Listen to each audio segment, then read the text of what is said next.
आज की भागदौड़ भरी जिंदगी में हर कोई बेहतर होने की दौड़ में दौड़ रहा है, लेकिन उनमें से कुछ ही अपने लक्ष्य तक पहुंच पाते हैं, जबकि ज्यादातर लोग अपने लक्ष्य तक कभी नहीं पहुंच पाते। जब भी हम अपने लक्ष्य की ओर कदम बढ़ाते हैं तो हमारे मन में तरह तरह के विचार आने लगते हैं, जैसे कि मैं इसे प्राप्त कर पाऊंगा या नहीं, इसमें बहुत समय लगेगा, मेरे पास इतना समय नहीं है, अगर मैं असफल हो गया तो लोग क्या कहेंगे आदि।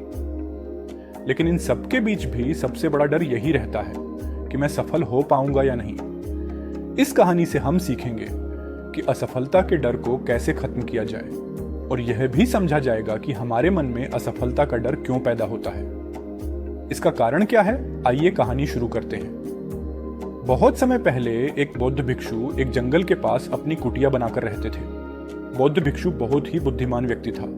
जो भी उसके पास अपनी समस्या लेकर आता था वह उसे बहुत ही समझदारी से हल कर देता थे। एक दिन वह पास के एक गांव में भिक्षा मांगने गया।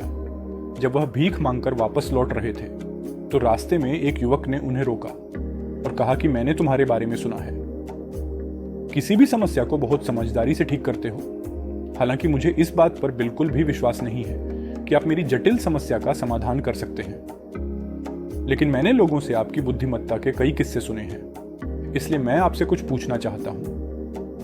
तब वह लड़का बोला, हमें किसी भी काम में असफलता का डर क्यों रहता है, और असफलता के डर के बिना हम अपने किसी भी लक्ष्य को कैसे हासिल कर सकते हैं। युवक का यह सवाल सुनकर बौद्ध भिक्षु मुस्कुराए और बोले, मैं आपके सवाल का जवाब जरूर दूंगा, और उसके बाद आपकी सारी घबराहट भी खत्म हो जाएगी, लेकिन उससे पहले आपको चलना होगा मेरे साथ मेरी कुटिया में।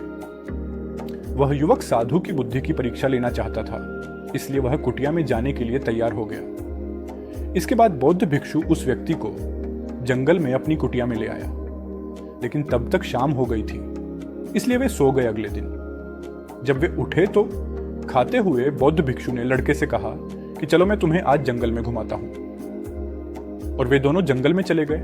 कुछ देर बाद बौद्ध भिक्षु ने लड़के को एक गुफा दिखाई और कहा कि चलो गुफा में चलते हैं। लड़के ने कहा, हाँ चलो चलते हैं। उसके बाद वे दोनों गुफा के अंदर चले गए। गुफा के अंदर अंधेरा था, लेकिन थोड़ी देर बाद बौद्ध भिक्षु चुपचाप गुफा से गायब हो गए।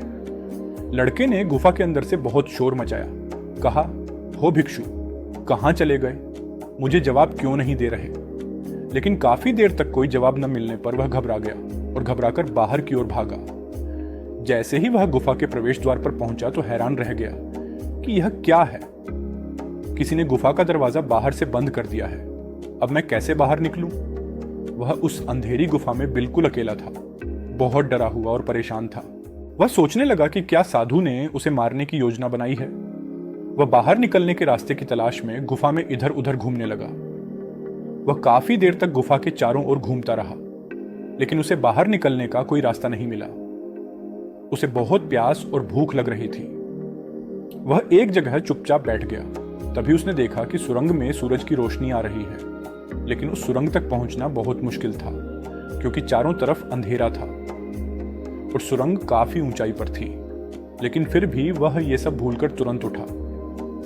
उसने सारी भूख और प्यास और अपना सारा ध्यान उस गुफा से बाहर निकलने पर केंद्रित कर दिया। कड़ी मेहनत और प्रयास के बाद वह सूरज की रोशनी वाली सुरंग तक पहुंच गया। वह थोड़ी देर में सुरंग पर चढ़ गया। फिर अचानक साधु को अपना हाथ बढ़ाते हुए देखा। लड़का तेजी से बाहर आया। बाहर आते ही वह साधु पर गुस्से से चिल्लाने लगा, साधु, क्या तुम पागल हो? तुम मुझे इस अंधेरी गुफा में अकेला छोड़कर बाहर आ गए। क्या तुम्हें पता है मैं कितना डरा हुआ हूं, कितना प्यासा हूं? साधु ने मुस्कुराते हुए उसे पानी दिया और कहा, अब मेरी बातों को ध्यान से सुनो। तुम दो कारणों से गुफा से बाहर निकले, या जिसके कारण तुम्हें बाहर आना पड़ा। पहला कारण, तुम बहुत प्यासे और भूखे थे, और दूसरा कारण, तुम्हें वहां घुटन महसूस हो रही थी, क्योंकि तुम्हें दोस्तों के साथ रहने की आदत है। अब मैं आपको दो मुख्य कारण बताता हूं कि तुम इस गुफा से बाहर क्यों निकल पाए। पहला कारण यह था कि तुम्हारे साथ कोई लोग नहीं थे जो यह कहते कि आप इस अंधेरे में इतनी ऊंचाई पर सुरंग तक कैसे पहुंच पाएंगे, यह असंभव है।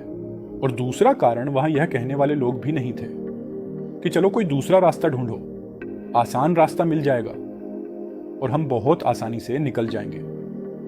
सफलता प्राप्त करने का यही नियम है। मैंने तुमको एक एग्जाम्पल दिखाया है कि सफलता कैसे प्राप्त की जा सकती है। लाइफ में हमें बहुत सारे बेकार लोग मिलते हैं जो हमें सलाह देते हैं, जो खुद तो कुछ नहीं कर पाते लेकिन कहते ज़रूर हैं कि ऐसा मत करो, ये बहुत मुश्किल है, तुम नहीं कर पाओगे। और ऐसे ही वो हमारे दिमाग में घुमाने लगते हैं और हम खुद पर संदेह करने लगते हैं। सफलता न मिलने का एक बड़ा कारण यह है कि सफलता प्राप्त करने की प्रक्रिया बहुत लंबी होती है। लक्ष्य हासिल करने के लिए वर्षों और महीनों की कोशिश के बाद हमारा दिमाग बदल जाता है और हम उस रास्ते को छोड़ देते हैं और अलग अलग रास्ते अपनाने लगते हैं। गौतम बुद्ध अक्सर अपने शिष्यों से कहते हैं कि हमें समस्याएं तभी दिखाई देती हैं जब हमारे फोकस हमारे लक्ष्य पर नहीं होता। और यह सच है, जैसे जब एक तीरंदाज निशाना लगाने वाला होता है तो वह एक आंख बंद कर लेता है और दूसरी आंख से केवल लक्ष्य को देखता है, तभी वह अपने लक्ष्य को भेद सकता है। इसी प्रकार हमें असफलता का डर तब लगता है जब हमारा ध्यान लक्ष्य पर नहीं बल्कि रास्ते में आने वाली कठिनाइयों पर होता है। तुम गुफा से बाहर निकलने में सक्षम थे क्योंकि तुमको गुफा के अलावा कुछ भी नहीं दिख रहा था। सुरंग से आने वाली रोशनी अगर काफी होती तो आप वहां बड़े बड़े गड्ढे और कीड़े मकोड़े देखकर डर जाते और वहीं भटकते रहते। इसलिए आपको अपना सारा ध्यान अपने लक्ष्य पर रखना चाहिए।